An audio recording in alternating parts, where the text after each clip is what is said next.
How you doing, guys? Today the weather's holding out for me for the next couple days up until Thanksgiving.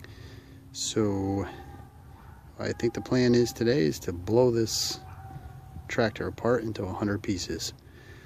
So next up should be a nice exploded view of exactly what an RJ35 looks like all over the driveway. Well, it's all blown apart. Got the frame completely stripped down. It took me a little longer than I anticipated, only because my wife made me go to the Christmas tree store, Christmas tree shop, whatever that dump is called. It's a long story. There was no way I was getting out of it, so just finished taking it all apart. Here it is.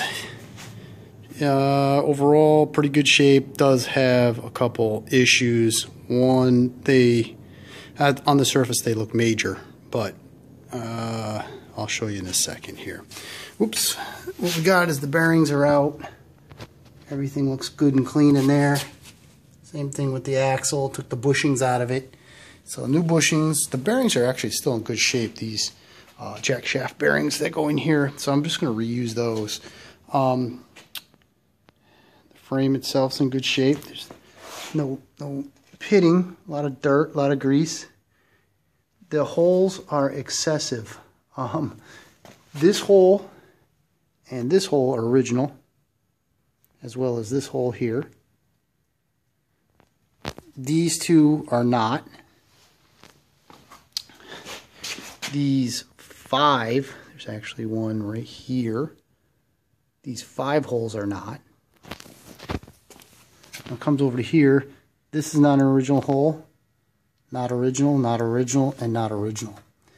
This one is. This one here is for the cotter pin that holds the spring in place. And that's original, and that's original. These two up in the front are not. And these two in the front are not. I was debating on whether or not I was going to weld up all those holes. The decision has been made. I'm welding up those holes. This looks over here to me absolutely ridiculous, and I'm not going to be able to look at that. After what I'm going to show you right now, you'll maybe understand why. I know some people said just leave them there. I'm not. It's going to get fixed. Here's the tractor in a nutshell. Steering shaft, old throttle cable, not using those. These are the collars that held the brake on. Here's the engine pulley. It looks original. We'll talk about that at a later date. Wheel, spring for the vari-drive tension, seat spring, the original hubs, the pause, which has a homemade arm on it. These are the jack shaft bearings, gear case cover bolts, main bolt. This is the little shaft that actually bolts in this position. It holds the main gear in place, and it is shot.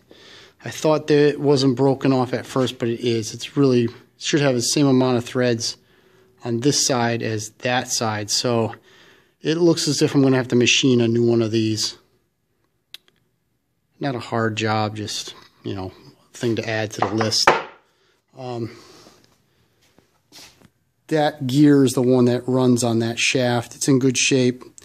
The chain's in good shape. This gear, when I took it apart, there we go. When I took it apart, I looked at this gear right here, and you can see it. Those teeth are in pretty worn shape. So I knew there was an issue, and here is the issue. The issue is this: the rear axle. Somebody, if you remember in one of my first videos, it had that clamp thing bolted over the rear axle here. There's like that U-shaped thing. And I said that's always indicative of a broken weld. Well, they must have broke the axle, because the axle has been mended right there. See if we can get that to focus. Yes. Right here, you can see it's welded all around. The thing of it is, though, it's not straight. So when I'm spinning it in the frame, this gear is like wobbling like this bad, literally this bad. which obviously was wobbling on this gear right here and really wore the teeth down. Now, it's still good. I mean, still good.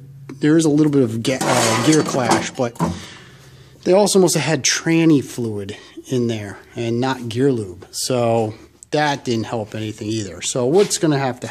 I already called my buddy that I do machine work at. He's going to get me a new piece of bar stock. Going to cut that big ass gear off this shaft and going to make a new shaft. Not particularly difficult. You got a roll pin hole, or excuse me, a cotter pin hole here. A couple Woodruff key slots we got to cut. One there,